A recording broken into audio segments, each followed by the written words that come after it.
Novomeského výročie a sila národa. Laco Novomeský bol literát a politik, väznený i revolucionár. Ľavicový intelektuál, ktorý sa nevzdal svojho humanizmu, i keď ho komunistický režim posadil za mreže. Hoci sa narodil v Budapešti, bol presvedčeným Slovákom, ktorý však videl našu vlast len v spojení s Českom vo federácii. Okrem politických posolstiev písal aj poéziu. Koľko protikladov, toľko skvelých myšlienok.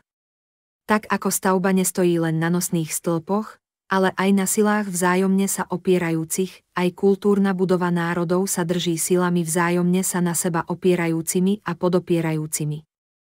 Nedajme si preto tú silu nášho národa vziať, ani jednotu, pretože potom by Slovensko ostalo v rukách cudzích bezmocné a slabé.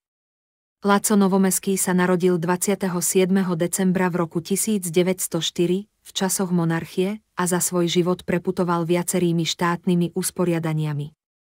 Ak sa máme na Slovensku o koho oprieť, tak sú to múdri ľudia z našej minulosti.